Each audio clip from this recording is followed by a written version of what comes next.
사랑하는 예찬 성도 여러분 반갑습니다. 2023년 새해가 시작이 되었네요.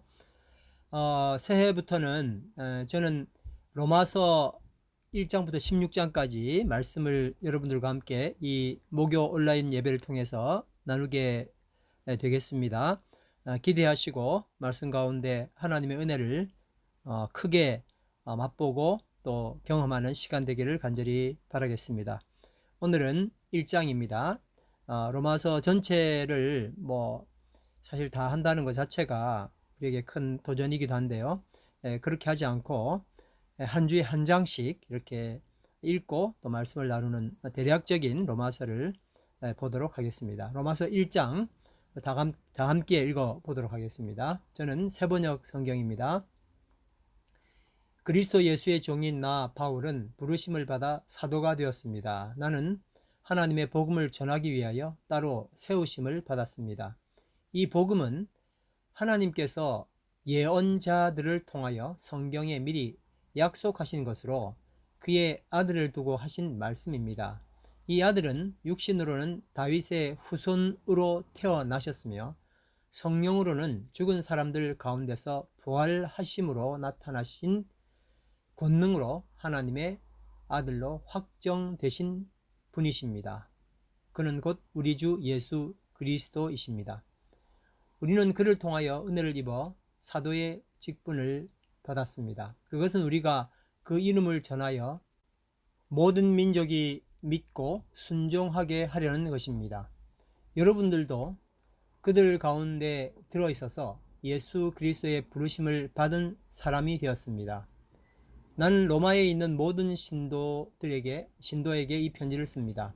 하나님께서 여러분을 사랑하셔서 그의 거룩한 백성으로 부르셨습니다.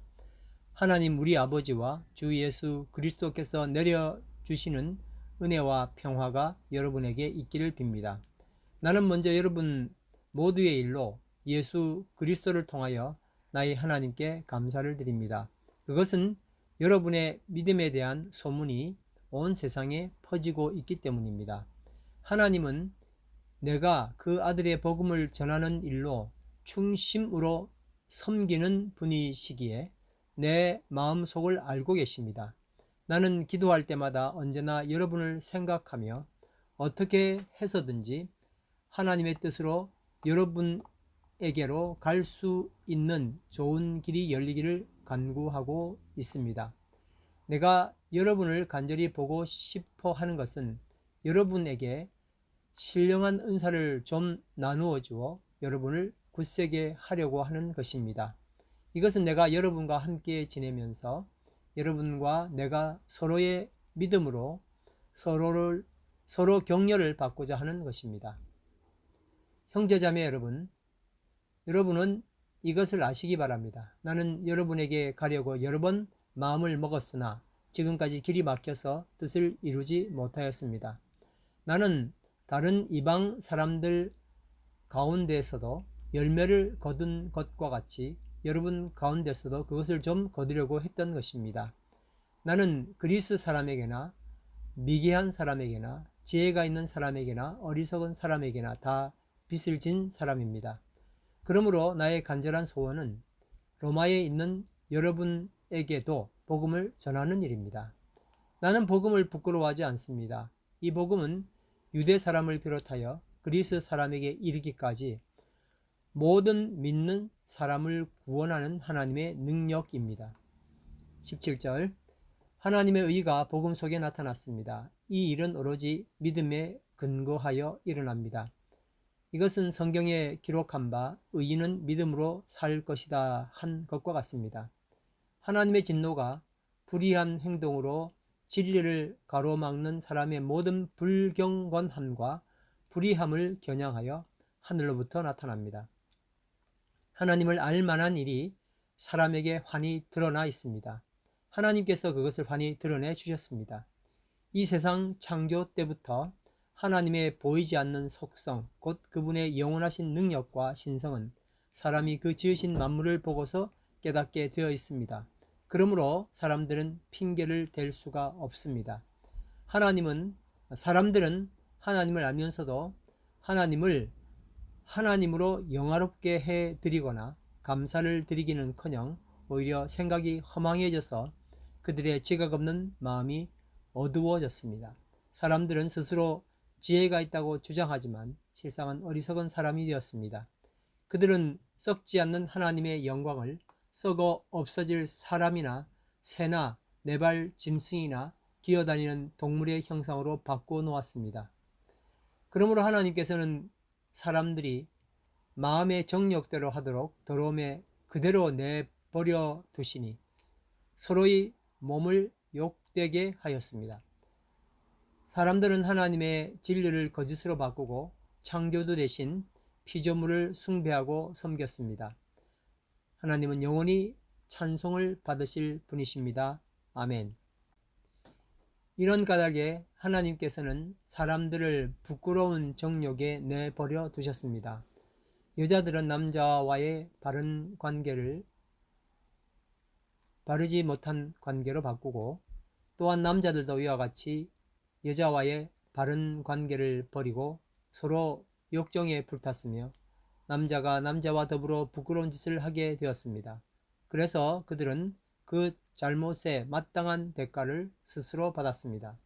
사람들이 하나님을 인정하기를 싫어하므로 하나님께서는 사람들을 타락한 마음 자리에 내버려 두셔서 해서는 안 될 일을 하도록 놓아 두셨습니다.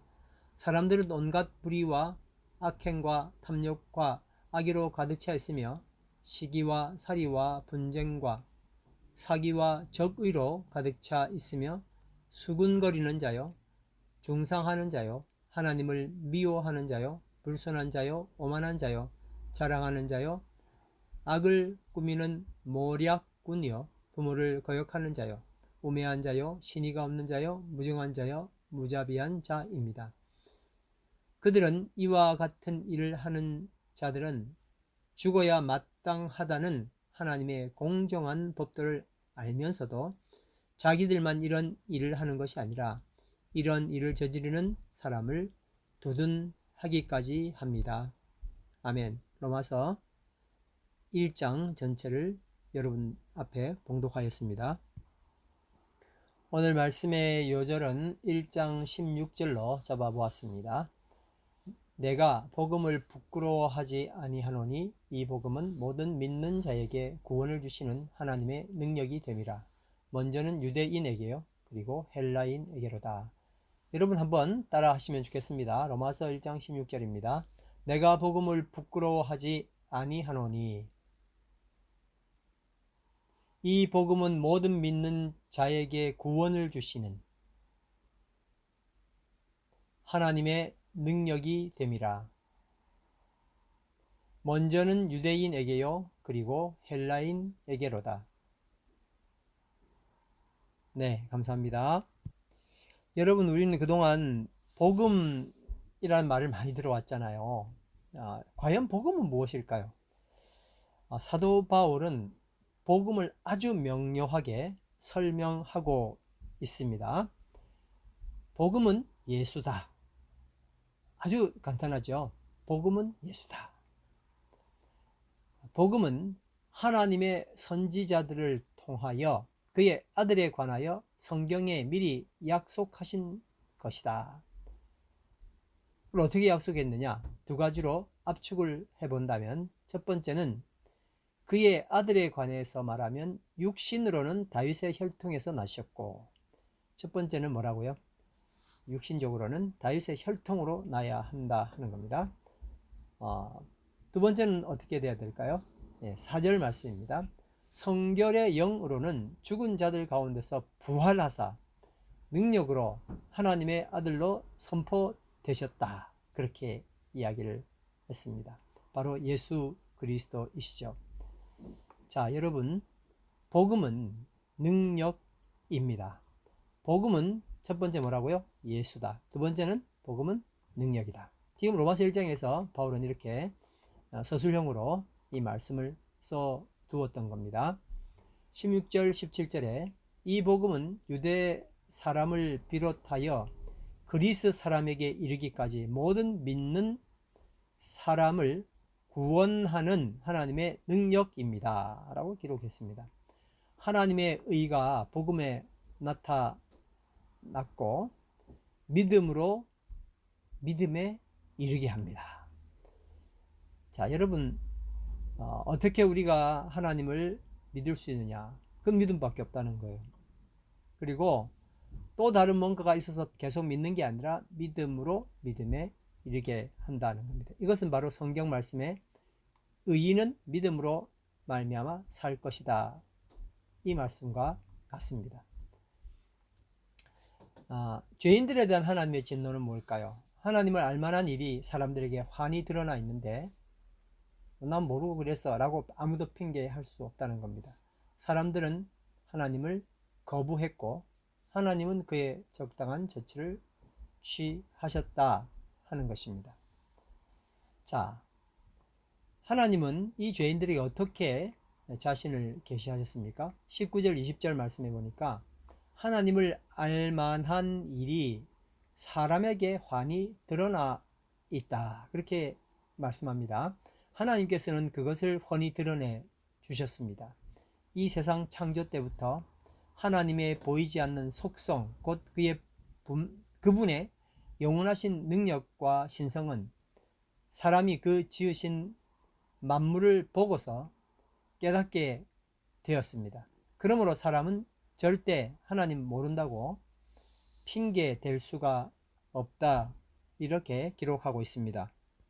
로마서 1장은 계속해서 사람의 죄가 무엇인지, 하나님은 어떻게 자신을 계시하셨는지 이제 말씀하고 난 다음에 사람의 죄가 무엇인지 다시 또 이야기를 합니다. 여러분 한번 잘 생각해 보시고 들어보시길 바랍니다. 21절에 보니까 사람들은 하나님을 알면서도 라고 했어요. 하나님을 알면서도 하나님을 하나님으로 영화롭게 해드리거나 감사를 드리기는커녕 오히려 생각이 허망해져서 그들의 지각 없는 마음이 어둠으로 가득 차게 되어 버렸던 겁니다. 22절 말씀에 사람들은 스스로 지혜 있다고 주장하지요. 그러나 사실은 어리석습니다. 23절에 보니까 썩지 않는 하나님의 영광을 썩을 사람의 모습이나 새나 네 발 달린 짐승, 기어다니는 동물의 형상으로 하나님을 정말 격화시켜 버렸다 하는 겁니다. 내 맘대로 할 수 있는 도구로 만들어 버린 겁니다. 26절에 보니까 바른 관계를 바르지 못한 관계로 바꾼 것, 이 사람의 죄입니다. 32절, 이와 같은 일을 하는 자들을 죽어야 마땅하다는 하나님의 공정한 법도를 알면서도 자기들만 이런 일을 하는 게 아니라 이 일을 저지르는 다른 사람을 두둔까지 하더라 하는 겁니다. 그래서 결국 하나님의 진노가 나타났고, 하나님의 진노는 여러분 어떻게 나타났죠? 24절에 보니까 사람들이 마음의 정욕대로 하도록 더러움에 그대로 내버려 두셨다. 이게 바로 하나님의 심판입니다. 28절에도 사람들이 하나님을 인정하기를 싫어하므로 하나님께서는 사람들을 해서는 안 될 일들을 하도록 타락한 마음, 그 마음을 그대로 내버려 두셨다 하고 기록하고 있습니다. 자, 여러분, 이제 이게 로마서 1장 전체적으로 된 요약본입니다. 로마서 1장을 시작하면서 사도 바울 이야기를 잠깐 할 수밖에 없죠. 당대 최고의 정치 세력인 로마, 거기에 시민권을 가지고 있었고, 그리고 당대 최대 문화 세력이죠. 정치 세력, 그 다음에 문화 세력이겠죠. 문화 세력은 그리스 아닙니까? 바로 그 그리스 세력을 대표하는 언어, 그리스어를 구사하며 더군다나 이제 종교적으로는 어느 나라에서도 찾을 수 없는 유일한 신을 가진, 다 다신인데 유일신, 독특한 종교 세력인 유태교의 석학이었던, 그리고 유태교를 신봉하는 매력적인 사나이, 그 사람 이름이 뭘까요, 여러분? 바로 사울이었습니다. 그는 그 당시 세상을 시끄럽고 혼란스럽게 만드는 이단, 다시 말해서 그리스도교를 탄압하고 박멸시키는데 온 힘을 기울였던 사람이었습니다. 여러분, 이런 사람이 어떻게 벼랑간 그의 생을 다 바쳐서 그리스도교를 전하는 사람으로 변하게 되었겠습니까? 무엇이 그리스도의 박해자인 사울을 그리스도의 사도인 바울로 변하게 만들었을까요? 로마서 1장에서 사도 바울은 사람의 죄를 열거합니다. 곧 모든 불의, 추악, 탐욕, 악의가 가득한 자요, 시기, 살인, 분쟁, 사기, 악독이 가득한 자요, 수군수군하는 자요, 비방하는 자요, 하나님께서 미워하시는 자요, 능욕하는 자요, 교만한 자요, 자랑하는 자요, 악을 도모하는 자요, 부모를 거역하는 자요, 우매한 자요, 배역한 자요, 무정한 자요, 무자비한 자라, 이렇게 죄인들의 모습을 열거했죠. 그런데 사도 바울은 이러한 죄악의 이유를 뭐라고 이야기했습니까? 좀 전에 우리 이야기했죠. 그들 마음에 하나님 두기를 싫어한 것, 이렇게 말했습니다.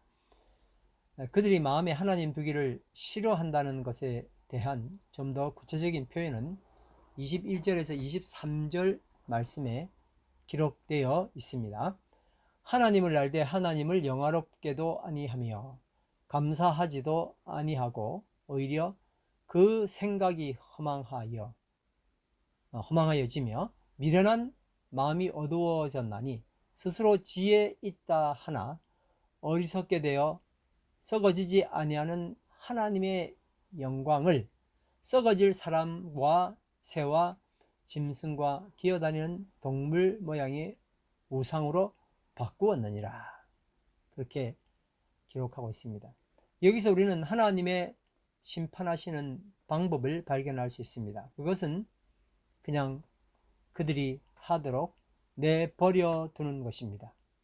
하나님께서 그들을 그 상실한 마음대로 내버려 두사 합당하지 못한 일을 하게 하셨다고 28절에 기록하지 않았습니까? 24절에도 보면 하나님께서 그들의 마음의 정욕대로 더러움에 내버려 두사 그들의 몸을 서로 욕되게 하게 하셨다라고 말씀하고 있습니다. 여러분, 우리 컴퓨터 다 써보잖아요. 컴퓨터를 원활하게 돌려주는 중심 하드웨어가 있을 건데 만약에 이걸 빼버린다면 당연히 컴퓨터는 그 기능을 발휘하지 못할 겁니다. 인간의 죄는 그의 중심 하드웨어이신 하나님을 빼버리고 사탄의 하드웨어를 장착해 버린 겁니다. 인간 중심의 하나님이 빠지게 되면 무서운 결과를 가져옵니다. 여러분 혹시 들어보셨는지 모르는데 한국에서 있었던 이야기죠. 한 부부, 젊은 부부입니다. 부부가 컴퓨터 게임 중독 때문에 3개월 된 아기에게 먹을 걸 주지 않았어요. 방치를 한 거죠. 그래서 굶겨 죽인 사건이 발생했었습니다. 근데 이 아이 죽음보다 우리를 더 힘들게 했던 내용이 거기에 숨어 있었는데 그것은 그들 부부의 문제였죠. 부부는 정말 어이가 없게도 사이버 상에서는 아이를 잘 키우고 있었다는 겁니다. 참 답답한 이야기죠. 하나님이 그 중심에서 빠지면 사람은 진짜 아이를 키우는 것이 아니라 가짜 아이를 열심히 키운다 하는 겁니다.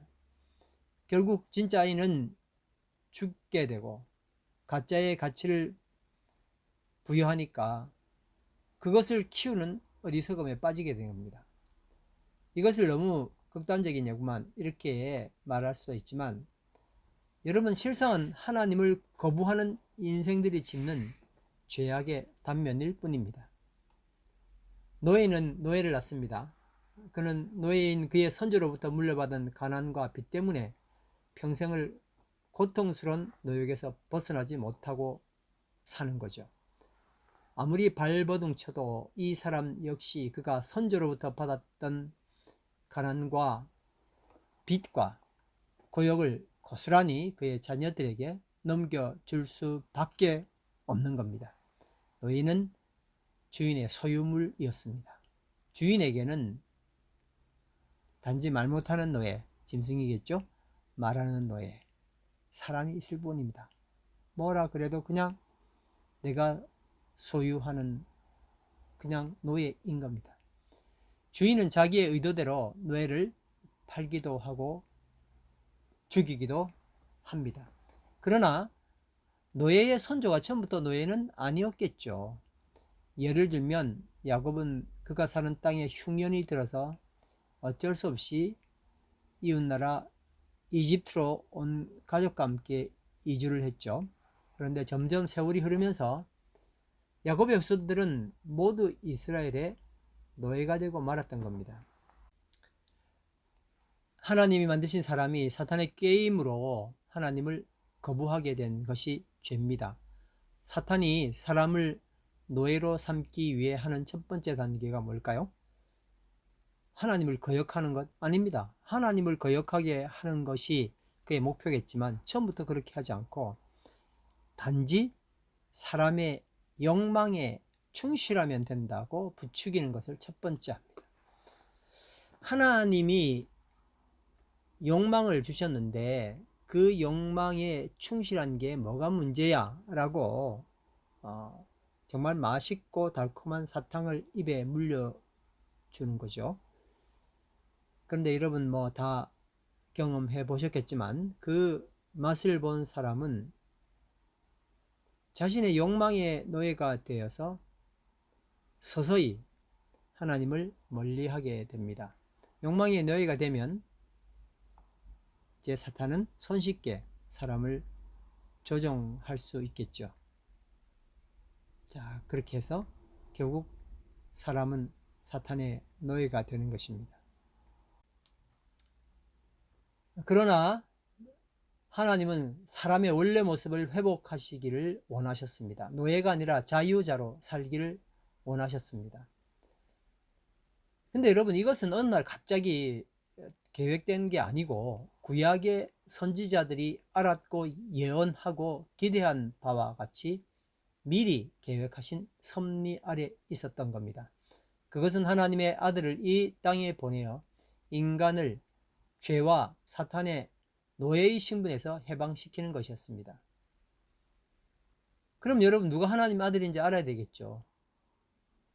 두 가지 증거가 있어야 하는데 하나는 이 선지자들의 이야기입니다. 하나는 다윗의 혈통에서 나더라. 다시 말해서 성육신 이렇게 하나 해야 되고요. 그 다음 방법이 뭐냐면 죽은 자 가운데서 부활해야 된다는 겁니다. 혈통으로는 다윗의 아들 또 그리고 성결의 영으로서는 어떻게 해야 된다고요? 부활. 바로 그분이 우리 주 예수 그리스도 하나님의 아들이셨던 겁니다. 그럼 여러분 구원은 어떻게 받을까요? 바로 이 부분 하나님의 아들이신 예수 그리스도가 사람을 구원하실 유일한 구세주로 받아들이는 것 바로 그겁니다. 그러면 사람이 하나님의 아들 예수 그리스도를 받아들이는 도구가 뭘까요? 그렇죠. 어떻게 내가 그분을 뭐 돈을 많이 줘서 뭐 선한 일을 많이 해서 받아들일 수 있는 게 아니었습니다. 바로 뭐예요? 유일하게 딱 하나 있는데 그것이 바로 내가 당신을 믿습니다. 믿음이었던 겁니다. 맨 처음 사람은 하나님의 아들, 즉 빛의 아들이었습니다. 그러나 죄를 범함으로 사람은 빛의 아들이 아니라 빚진 아들이 되었습니다. 그러나 하나님의 관여하심으로 복음, 다시 말해 누구든지 예수 그리스도를 믿기만 하면 구원을 얻게 되는 길이 열리게 되었습니다. 그리하여 인간은 빚진 아들에서 다시 빛의 아들, 빛의 자녀가 된 것입니다. 사람은 그 은혜에 너무 감격하여 남은 삶을 복음을 전하는 사람으로 살게 된다. 이게 이 스케줄입니다. 나는 그리스 사람에게나 미개한 사람에게나 지혜 있는 사람에게나 어리석은 사람에게나 다 빚을 진 사람입니다. 바울의 고백이죠. 사람이 하나님의 아들 예수 그리스도를 믿음으로 구원을 얻는 것이 바로 뭘까요? 이것이 복음이었습니다. 이 복음은 죄악으로 허덕이며 살아야 하는 사람에게 그 빚을 모두 청산하고 자유자가 되는 길을 열어주셨습니다. 더구나 그 복음은 말이 아니라 그 자체가 능력이었습니다. 한번 따라 하실까요? 복음은 능력이다. 박해자 사울이 사도 바울로 바뀐 이유가 여기 있었습니다. 그는 어떠한 대단한 학식도 어떠한 위대한 행위도 어떤 신비한 종교도 결코 인간의 죄의 문제를 해결할 수 없다는 것을 알았을 뿐만 아니라 그 시도 때문에 더 큰 고통만 가중되는 것을 발견했죠. 그런데 하나님으로부터 온 것으로 사람이 구원을 얻을 길이 생긴 게 된 겁니다. 그래서 이것이 복음, 이것이 능력, 이렇게 된 것입니다. 16절 말씀 다 같이 한번 읽어볼까요? 나는 복음을 부끄러워하지 않습니다. 이 복음은 이스라엘 사람을 비롯하여 그리스 사람에게 이르기까지 모든 믿는 사람을 구원하는 하나님의 능력입니다. 아멘. 복음은 방법이 아니라 능력이었습니다. 아멘. 기도드리겠습니다. 하나님, 저희가 2023년을 시작하면서 로마서 말씀을 통하여 복음의 능력을 다시 한번 체험하기를 원합니다. 오늘 말씀을 통하여 사도 바울이 무엇이 복음인지, 그리고 그 복음이 우리에게 어떻게 능력이 되는지를 이제 말씀을 하며 서두를 시작했습니다.